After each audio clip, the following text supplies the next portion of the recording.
Hello, Dr. Kalman Andrassy here, and I'm going to be discussing what motivates individuals to engage in certain types of research. Okay, so we've introduced the concept of scientific research and the notion of engaging in empirical studies and collecting observable, replicable data in order to determine the nature of phenomena that you're exploring. In the case of the social and behavioral sciences, the social or behavioral phenomena that you may be interested in. And we're going to kind of go from there. So research is, of course, this systematic use of the scientific method to learn about facts or events. Again, you're empirically observing phenomena, and it focuses on verifiable data in order to come to any conclusions that you may come to. Okay? And in this discussion, there are two main groups of types of research that you engage in. That would be either quantitative, which is based on numbers and statistics, or, of course, qualitative, which is based on words and themes and trends that you see in discussions and observations that you make about the social world around you. Okay? Now, qualitative research tends to be more inductive in its approach. In other words, you start with a small number of cases. You interview 50 people, and based on those interviews of 50 people, you start to generalize onto the broader population. So let's say you're trying to determine perspectives at a university. Let's say the university has 35,000 students. If you interview 50 people, you start to generalize about the nature of whatever it is that you're exploring, that you hope to explain the behavior of the typical individual of those 35,000, okay? And those generalizations that you make are known as theories, okay? So theories are explanations of the nature of some sort of phenomenon based on the evidence that you have gathered, okay? Now, more quantitative research tends to be deductive in its approach, and it's kind of the opposite of an inductive. It's where you start with a theory, you start with the generalization, you start with the generally applicable thing, and you see if it applies in a narrow set of circumstances. Okay? So, let's say you're looking at how sleep affects GPA, right? With the qualitative study, you're going to go out there, you're going to interview people, you're going to make observations of people, maybe look at some content that has been previously produced about sleep and how it affects GPA, and you're going to build a theory based on this information that you've brought in. Okay? With a more deductive style approach, you're going to have this theory that, yes, the more sleep a person gets, the higher their GPA tends to be. Okay, that's a perfectly valid theory that has been generated, and you're going to see how well that applies under a specific set of environmental or social or other types of circumstances. So let's say you want to verify that sleep affects GPA positively when the reason that somebody is losing sleep is because they're studying more. Okay? So maybe the person who sleeps less but studies more is going to have a higher GPA than those that straight up sleep more and don't study at all, right? So in that case, you're probably going to have to take your initial theoretical position, your thesis, find the contrary evidence, an antithesis, and then kind of combine the two and revise the original thesis with the countervailing information to form what's called a synthesis. Now, this is what we call the Hegelian dialectic, which is the entire notion of how you go about changing theories and paradigms in the scientific world. You have to examine the evidence at hand. You have to find evidence that runs contrary to that evidence, slap the two together, make sense of it, and then come up with a new theory that better explains what's going on. Okay? So, with that, really the beginning of your research is going to be with determining what your research topic is ultimately going to be. Right? And from that research topic, you're able to then generate what's called a research question, which is basically question that is answerable through empirical research. And then you're going to form a hypothesis, which is a predicted answer to that research question. Okay? Well, let's go back to the beginning. That research topic. How do you go ahead and decide what it is that you're going to be researching? And that's surprisingly complicated if you really sit down and think about it. I mean, on the one hand, my master's thesis was about vocational rehabilitation. My doctoral dissertation was about the deployment of geopolitical analysts to the countries about which they were reporting. Two things that most of you probably would not have considered at all had I not mentioned that set of possibilities, right? So in order to determine how and the types of research that you're going to be conducting, you want to think about something known as the research nexus, as described by Charlene Nodhesse-Biber. Okay? The research nexus consists of four main components. The first of which is ontology, which is basically the beliefs that people have about the nature of reality. Epistemology, which is a theory of knowledge that separates what's called justified belief or empiricism in the case of how we're discussing things in the scientific method, how those are different from mere opinion, right? Then you have methodology, which is basically the theoretical framework driving the research, and then you have the methods themselves, which are the instruments. So let's start with ontology, right? It's all about what we think we can know or do know about the nature of reality. So let's take sociology as a perspective, or any of the social sciences, really. Depending on how you believe that the social world is structured, it's going to affect your ontological position about the nature of that reality. So if you tend to believe that the social world is something that is a matter of trends and patterns, that you can see similarities from one group to the next or one culture to the next, then you may take a particular ontological position versus somebody that looks at society as continually being built and rebuilt as the result of human interaction, right?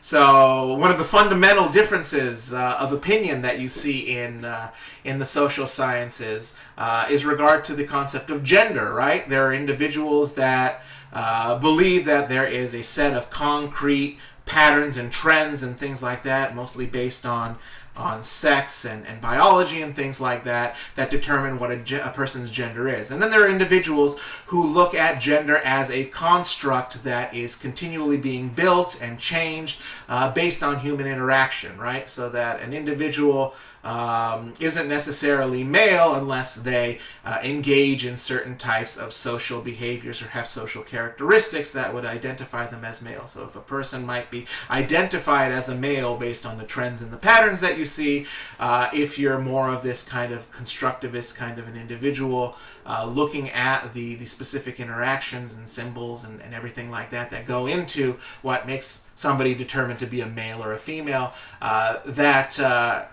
concrete position of one perspective might be a lot more mutable in another perspective, right? Epistemology, meanwhile, is all about looking at, what's something that can truly be known versus something that you think might be true or that is their opinion. So it's fact versus opinion. What are the characteristics of things that are facts? What are the characteristics of things that are opinion? And, generally speaking, not universally, but in the Western tradition, particularly the American academic position, you're looking at the objective and the empirical and emphasizing those sorts of things over the subjective and interpretable in terms of determining what is a fact versus what is opinions. Now, that's not to say that you can't derive facts from opinions, which is what a lot of social scientific research is ultimately all about. But the Western perspective might differ from other perspectives out there that look at other aspects of things than merely what is empirical and objectively verifiable. Okay? And that leads us to methodology. So I mentioned that it's a theoretical framework. And if we're taking sociology as our example, the three main methodological perspectives that you may have learned about if you took critical theory are positivism, interpretivism, and critical theory. So positivism is a system that's often attributed to sociologists like Emile Durkheim. It's based on objective, empirical, and statistics-focused work. It tries to be the most scientific of all the approaches. Okay, so it's all based on answering questions like who, what, and where, and how many. Right? Those are the kinds of questions that are best suited for positivism. Then you have interpretivism, which was mostly based on the works of Max Weber. Very fascinating individual. He was a military person, but he wasn't able physically to join the military, so instead he decided to learn everything that he could about the military. And that's where he came up with this notion of interpretivism, which is all about looking at the subjective meaning behind the interactions, particularly as far as social structures are concerned and social hierarchies as they would be in a military setting. He also discussed bureaucracies and things like that. So he was all about trying to understand why people behave the way that they do based on the circumstances that they're in. Okay. Next you have the perspective or the theoretical framework that was influenced by Karl Marx, which is critical theory. And the critical theory perspective looks at social phenomena by having underlying assumptions about the power structures that are in place. So it always looks at some sort of a dominant ideology and some sort of a subservient or marginalized or otherwise less powerful ideology. So with pure Marxism, it was looking at the bourgeoisie versus the proletariat, the individuals who own the means of production and the workers. And he asserted that there were power structures in place that led the bourgeoisie to exploit the proletariat workers, and that's where the Communist Manifesto sort of came into being under those assumptions that were being made about the nature of the power dynamics between these groups. Other critical theory perspectives include things like critical race theory, which looks at dominant majority ethnic and racial and national groups versus minorities. Feminism, which looks at male versus female perspectives, and sexual theories like queer theory that looks at the more heteronormative, mainstream sexual identifications and preferences versus those that are considered to be minority perspectives on those. Okay? So, after all that, the last component of the research nexus are the actual research methods that you're going to be employing. And that's basically the instrumentation that you're going to be applying. So part of that is how you're going to go about engaging in sampling, but also how you're actually going to be collecting the data that you're setting out to ultimately collect. So if you're going to be more trying to engage in deductive research and quantitative research, chances are you're probably going to go with a survey questionnaire as your primary tool to collect data. For more qualitative, answering the why rather than the who, what, where, and why. Not the why in that list, but focusing mostly on the why. You might use interviews, case studies, maybe content analysis or ethnographic observations as your tools to collect data. Okay? Other things to consider in what type of research you're going to be doing. You might be engaging in basic research, which is just to learn more about the nature of reality. Or you may be engaged in more applied research, where the research is intended to somehow provide a solution to some sort of an immediate problem or issue. Okay, so that's something that is going to influence how you research. Also, the general type of research that you're going to be doing, whether you're exploring a completely new topic, as you would with exploratory research, if you're trying to just describe what's going on, as with descriptive research. explanatory research, where you're trying to explain differences between groups or other circumstances, or something like evaluative research, where you're trying to address, functionality or efficiency or effectiveness of some sort of a social program or policy or legal action or organization, really. These are other perspectives that may influence ultimately what type of research you're going to be doing. Which leads me to the general notion of where we go with research. So I mentioned earlier that you start with a research topic. From that you build a research question. From that you get a hypothesis, and then if you're doing quantitative research in particular, you take that hypothesis and turn it into a null hypothesis, which is the basis for statistical understanding. So let's start with, now that we've determined how we kind of choose our research topic, how do we then create a research question based on that topic? So again, a research topic or a research purpose is going to be based on a lot of different factors, like those that we discussed in the research nexus. But a research question is something that is going to be researchable. In other words, that you're going to be able to answer that question by engaging in research. So if you ask questions like, how many are affected by X? Or what led to X? Or what can be done about X? Are all researchable, because you're able to go out and collect empirical data to answer those kinds of questions. And in general, you want your research question to be phrased in a very particular way. How does variable X affect variable Y? So as I mentioned earlier, variables are concepts that can vary from person to person and situation to situation. But what's important to know about this notion of putting together a research question is that you have to be cognizant of how your variables ultimately interact with one another. And that's where the notion of independent and dependent variables come into the fray. So let's take that research topic that I mentioned earlier, sleep and how it affects GPA. Okay? Now, you need to determine which of those is the independent variable and which of those is the dependent variable. All right? So the dependent variable is always going to be the outcome variable. It is the variable that is affected by the input variable, the independent variable. So your independent variable is always going to be the one that affects the dependent variable. So if our research question is, how does sleep affect GPA? Sleep is the independent variable that's affecting GPA. Okay? Now, we can always change up that question and look at how does GPA affect sleep, right?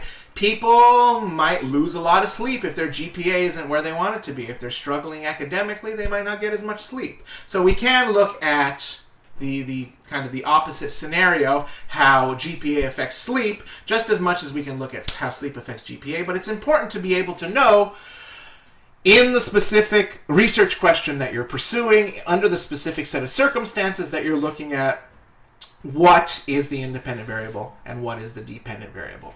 And then from there, we're able to come up with a directional hypothesis that seeks to answer that research question. So in the case of how does sleep affect GPA, a perfectly valid directional hypothesis would be that as hours of sleep increases, GPA also increases. That would indicate a positive relationship between the variables. A negative or inverse relationship is also possible, like number of hours that you spend partying could lead to a decrease in GPA. So the more hours of partying, the lower your GPA is. That would be an inverse relationship. But basically, a directional hypothesis is either going to be the assertion of this positive or inverse relationship with regard to your independent and dependent variables. Okay? Which leads us to the notion of the null hypothesis. The way I like to explain the null hypothesis is to take your directional relationship that you're predicting with your hypothesis, and then eliminate the directionality. So a non-directional hypothesis would be, for sleep and GPA, sleep affects GPA. It doesn't make a judgment as to what direction things are going to be going, just that sleep is somehow affecting GPA. Your null hypothesis is going to be the opposite of a non-directional hypothesis. Okay? It is not the opposite of your directional hypothesis. So a null hypothesis is not, if you're assuming that hours of sleep increases GPA, it's not that hours of sleep decreases GPA. No. That is just an alternative research hypothesis to what you're initially working with. No, a null hypothesis would be the assertion that there is no relationship between the variables that you are exploring. So what does that mean? That means that any difference that you see, any changes that you see, is simply based on random forces. It's completely accidental and random that any differences that you see manifest exist in the data that you're exploring, right? So think of this in terms of how education affects income, right? The null hypothesis would be that there is no impact of education on income, and you can kind of go in, collect your data, maybe run statistical analysis and prove or verify through evidence that indeed the more education a person has, the higher their income tends to be. Contrast this with, the color shirt that you're wearing today. I don't know how well it shows up on the camera, but I'm wearing more of a red, kind of burgundy kind of shirt.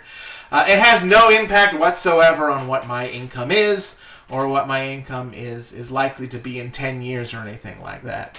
The type of computer you have probably has no impact whatsoever on your future income as well, right?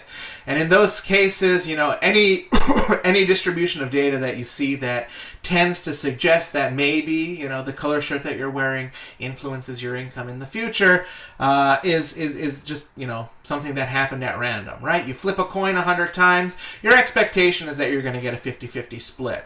But you're not going to go, out of your mind if you've got 60 heads and 40 tails, right? It's still within the realm of possibility. If you get 100 heads and 0 tails, well, then there's probably something going on, or even 90 heads and 10 tails, right? There's probably something going on that indicates that you're not randomly getting heads there. There's something that is resulting in the increased number of heads versus tails that isn't simply random forces. Okay? Other things that go into whether or not a question is researchable. The feasibility of your study, right? Your research question needs to be narrow enough to be manageable. So you have to consider things like funding, right?